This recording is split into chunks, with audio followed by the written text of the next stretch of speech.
Welcome, welcome, welcome. It's a great day. I'm so happy to be.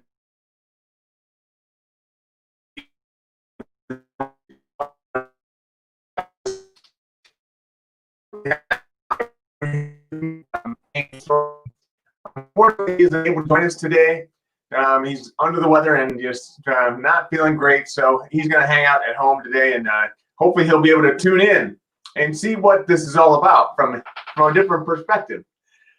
I think about perspective, and that really means a lot to all of us, to have that right perspective, to be able to look at things from different points of view. We always hear stories about, and maybe they're stories, maybe they're not, but we always hear about how different people are doing certain things, and maybe they're, bad or wrong, or you just feel like, they shouldn't be doing that. Well, maybe they're not doing it that way, and maybe they're not doing what you think they're doing. There's always two sides to every story, at least two sides, and sometimes even more. So I want you to be encouraged to think about that as you're going about your day, as you're hearing different things, and you're getting upset because, somebody has said this or somebody has done this. Just calm down a little bit. I know I shouldn't say that, but really we just need to settle down and take it easy and think about what's going on. Think about it from somebody else's perspective. That's going to help you to see things differently. And once you see things differently, you're going to have a much calmer sense about you. It's important to do that, not only because we don't want to assume that whatever's going on is wrong, but also we don't want to assign intentions to anybody else's or assign a motive to anybody else's actions. I had a friend, my old friend Rye, told me that a number of years ago. He's like, you should never assign motives to somebody else's actions. And I thought about that, and I'm like, wow, that's really good. So think about that today and every day, but specifically today. Think about something that really upsets you. What is it that makes you mad? That you just don't understand why they would do that. Maybe it's a friend, a spouse, a mom, a dad, whatever. Think about what it is that they've done to you, that you think they've done to you. And think about it from another perspective. Just sit. Don't do anything, but just sit and think. You're going to find that having that different perspective, that different lens on life, is going to change everything for you. So the next time you think of anything, let's go for today, and think of anything that changes your perspective, or I'm sorry, that gets you upset. Just send me a text. Let me know. I'd love to hear about it. Good morning, Rhonda. James, she said good morning, James. Unfortunately, yeah, hopefully he feels better soon. Yes, James, hopefully you do feel better soon. So that would be really nice. That's a nice well-wishing from you, Rhonda. Appreciate that. I want to help us all to think of life differently than what we have before. There's so much going on around us with the COVID-19, the pandemic, and then the election that's going to be coming up, and the social unrest with Black Lives Matter, and so many other things that are all present. They're all aware, and they're all here and now. We need to take a step back and look at it from somebody else's perspective. Democrat, Republican, I don't care. But just look at it from someone else's point of view. If you can do that, you're really going to help yourself an awful lot, because you're going to have a much calmer sense about you.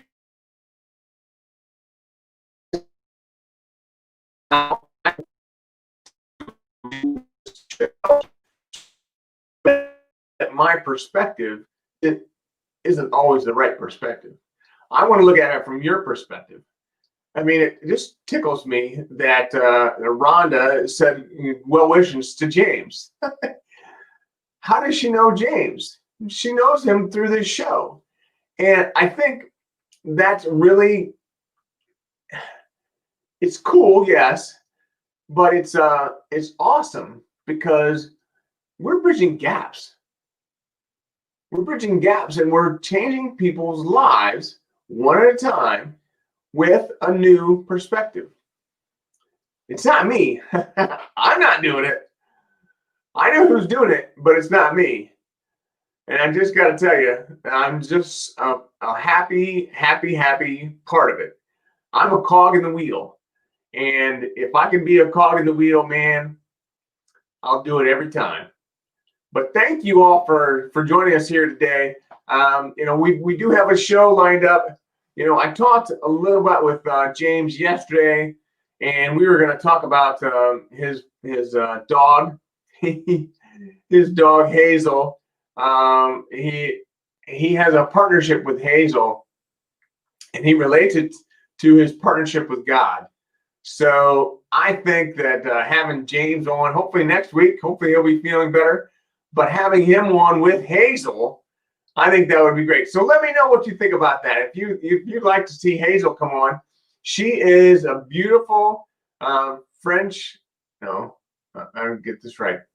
Labradoodle. She's a Labradoodle. So let me know if you think it would be great to have Hazel on next week, and we'll encourage James to come back on. Oh yeah, and there's another well wishing from my good buddy Mark Usick. Thanks for joining in today, Mark. Appreciate your well wishes for James, and I'm sure he does too. He needs to get back here. He needs to start feeling better so he can get back here.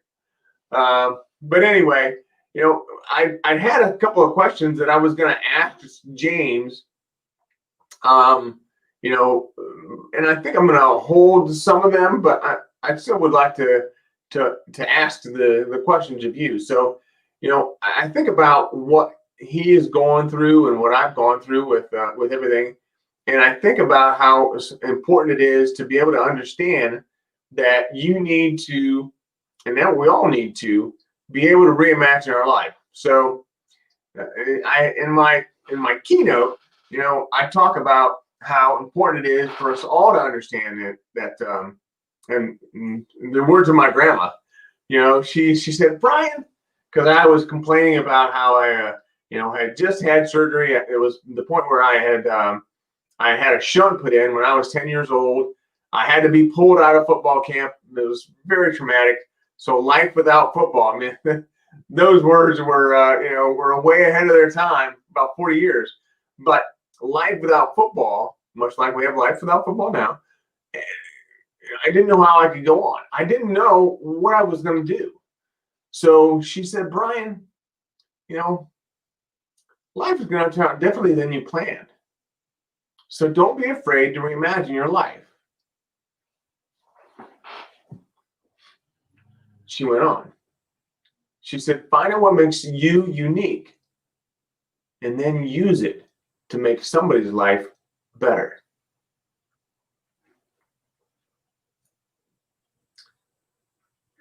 My grandma was way ahead of her time. So I've taken those words and I've applied them to pretty much everything that I'm doing. So, I think that doing that has allowed us to have a bigger impact on everyone. So, in the speeches that I have and the book that I wrote, that's not a big deal. But I mean, sorry, I don't mean to diminish it. It is a big deal, but it's not about me. Again, it's not about me. I'm gonna try to, as I say that, try to really live that, because too many times I say things that are very, I think they're very arrogant. And I don't want to be that way. I don't want to be that guy. I don't want to be that guy. But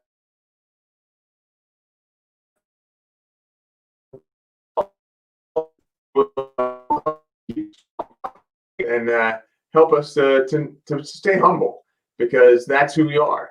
And I think it's important for us all to stay humble in everything we do.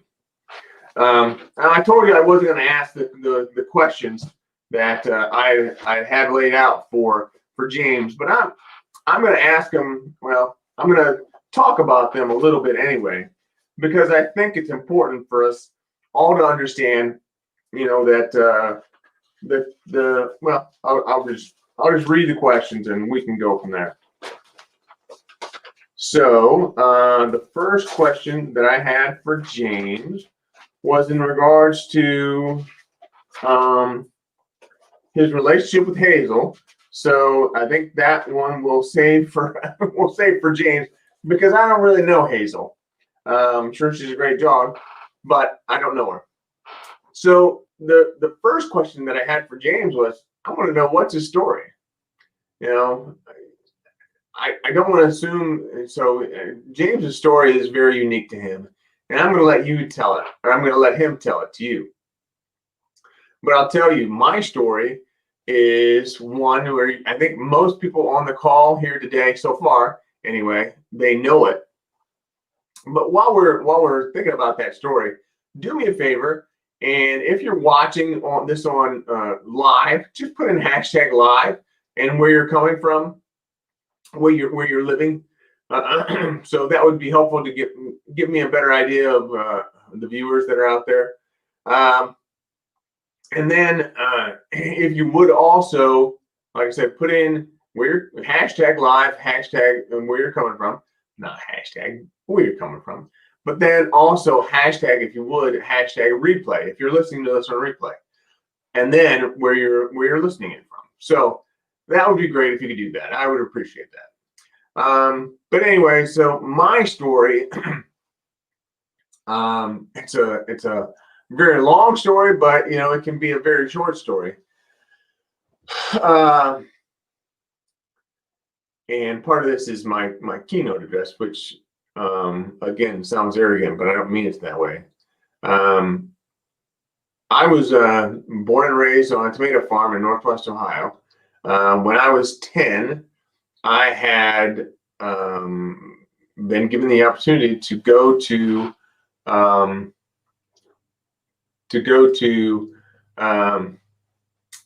football camp. It was a football camp for the Elmwood Royals.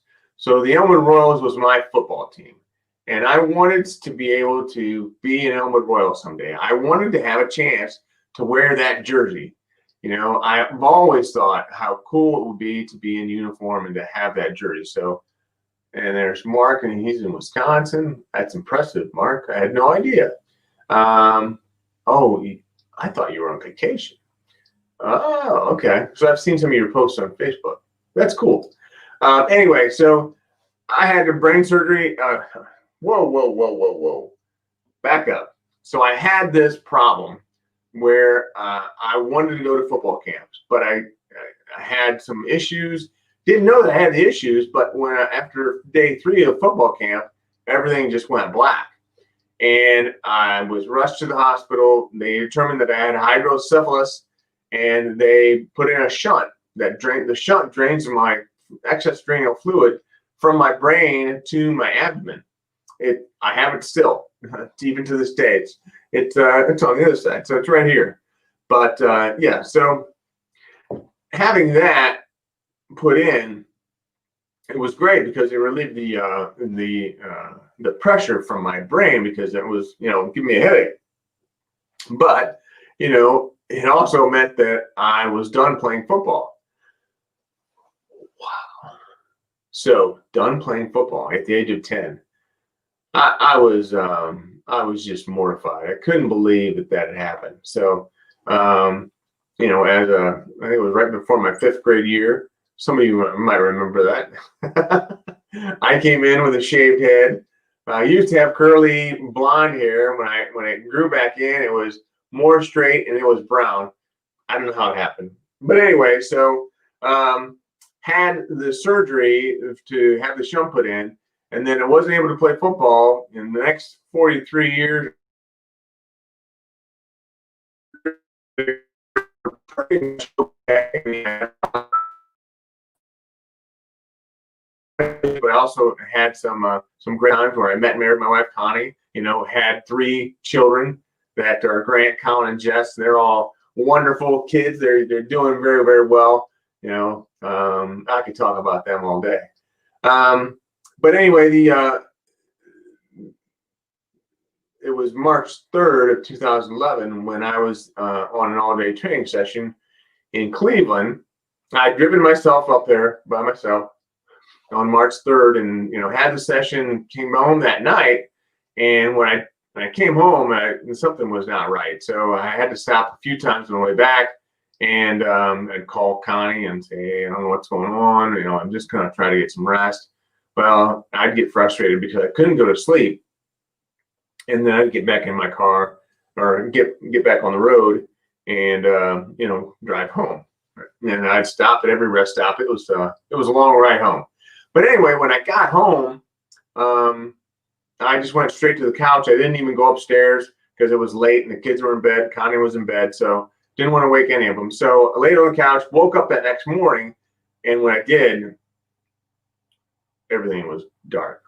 So I couldn't open my eyes. Both of my eyelids were swollen shut, and even if they weren't swollen shut, I couldn't do anything to lift them. So I tried to lift them with my finger, and that was about the only way that I'd be able to see anything. But that's when we determined that I needed to go to the emergency room. Well, I went to the emergency room, and there they determined that I had cavernous malformation, which I found out about that in '92. But the cavernous malformation had bled, and it bled, putting pressure on the nerves to control my vision. Before, when they found out about this in '92, they said, "Don't ever let someone operate on your brainstem. That is the worst place that anyone could ever go." So I don't know, like from '92 on, I'm like, well, I'm not having brain surgery because I don't want to have them, get into that. Well, anyway, so long story short, the doctor there at the emergency room said, "You need to have brain surgery." And I said, "Wait a minute, brain surgery? They told me to never let someone operate on my brainstem. What's changed?" And he said, "Well, the problems you have, you remember 5th grade, yeah." He said, "The problems you have are only going to become worse, and more frequent. Worse and more frequent." Those are the only words that I heard for the next 27 days until, I had to be accepted to have brain surgery. He said, "There are 3 doctors that I recommend. One is in Phoenix, one is in Cleveland, and the other is at Stanford." I'm like, okay, so we'll go to Cleveland. He's like, "Remember, I gave them to you in order." So we went to Cleveland and talked to the guy up there, and he said, "If I were you, I'd go to Phoenix." Okay. So we went to Phoenix. Well, we applied to Phoenix. We'd already applied, and it took us a couple weeks. And finally, his admin, Barbara, called us and said, he's accepted you. I've been accepted to have brain surgery. Strange, but we were excited. I made the flights to fly out there, and that was a whole fiasco because I screwed up and I made first class tickets. So I used all my points, which I didn't mean to do, but I did, which was probably a good idea anyway because the flight out was great. We had a nice time, and we were able to relax. We got out there, met with the doctor the next day. And there's a number of people there that, and a number of other doctors there that were looking at me because, both my eyes were still shut. There was nothing that I could do to open them. And they said, "Well, we might be able to do something with this one here on the left, but, that one on the right, probably not gonna move." So I'm like, all right. When the next day we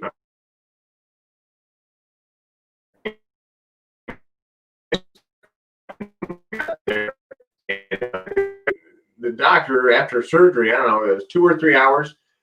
Connie was there, and actually my good friend Eric Gowans, who I've known since my time here in Columbus. They both were there, and the doctor said, well, things turned out as good as we could have hoped. So, things went well, which was nice that they said that. Then that afternoon, after the anesthesia wore off, they actually had me walk in the hall. The same day of having brain surgery, I was walking the hall. Now, my brother Neil had gotten there by that point, and he helped me with a little curtain closure assistance because, there's some things that nobody needs to see. But anyway, we were walking the hall, and everything was, going well.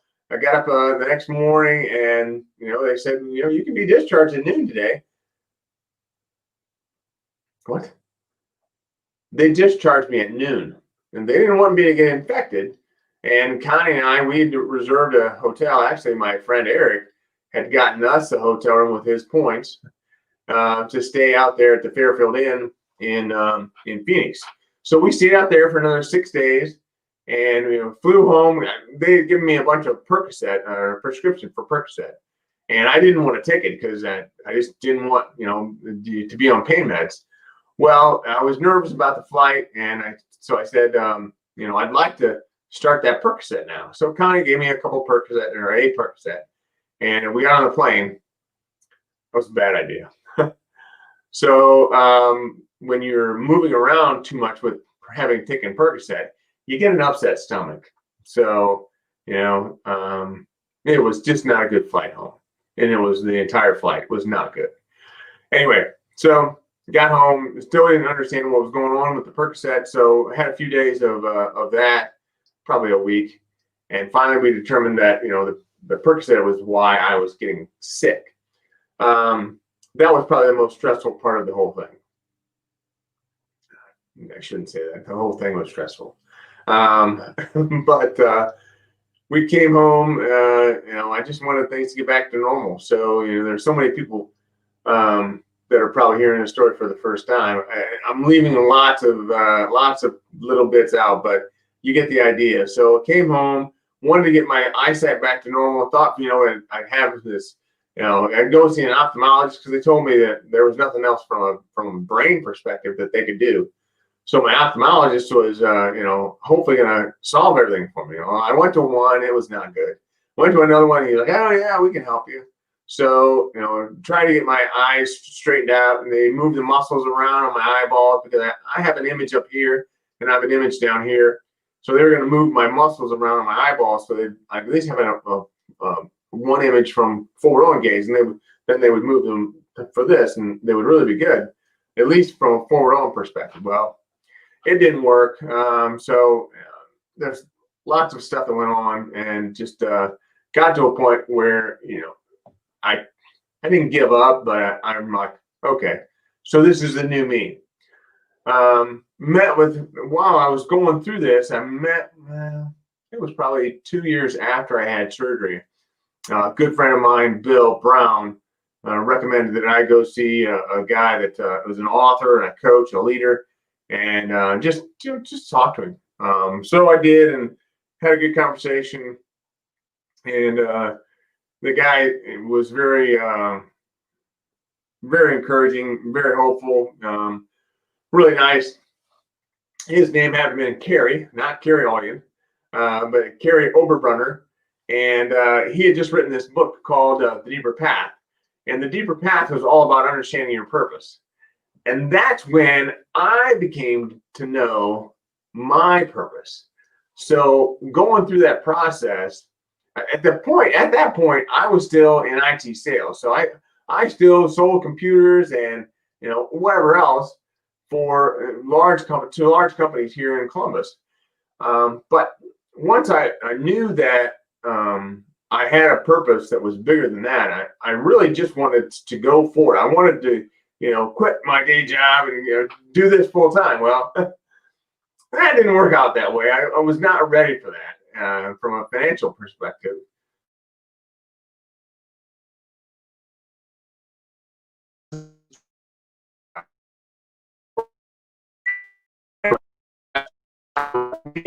I decided that this is who I am. This is what I'm going to do. So it was probably 3.5 years ago that I started this company called A Radical Vision, and I've had a lot of people that have helped me along the way. Not only people that have helped me with the creation of the business, but also people that have helped me with my website, people that have helped me with my speaking career. There's been Toastmasters, there's been the National Speakers Association of Ohio, nationally. I've been able to speak to a lot of different groups all across the country, which, I mean, it's just amazing that they would want to have a little old guy from Northwest Ohio come in. But I'm getting more comfortable with the fact that I really have something. I have something to share, and it's my duty. It's my calling, if you will, to share it. So I now go and speak to groups, like I said, across the country. Some of them have been nursing groups. Some of them have been, one was my old company that I worked for at the time that I had surgery, brain surgery. So that's out there. And then there's another group that I've been speaking with, actually, a lot of different companies or associations, and they're all about helping individuals that have intellectual and developmental disabilities. And for some reason, they like my story, not only because of my story, and so my speech, my keynote that I deliver, it really tells my story. That's part of it, but beyond that, I have learning points that come from it. So I like I like to help people. I like to, I just like to have an impact on people, and that's always what I wanted to do. That's always who I wanted to be. I mean, from my first speech my second speech, because my first speech was my what's called Green Hands Creed. So that was in FFA back in 1981 or something. But in 1985, I delivered the speech at my graduation, and that was when I knew, because people were impacted. That was when I knew that I had something, and it's taken me a while to get there, but finally, I'm like, yeah, this is awesome. I love it. Well, I love it. It's been great. And I know we're almost at about a half an hour, so I wanted to keep this to a half an hour.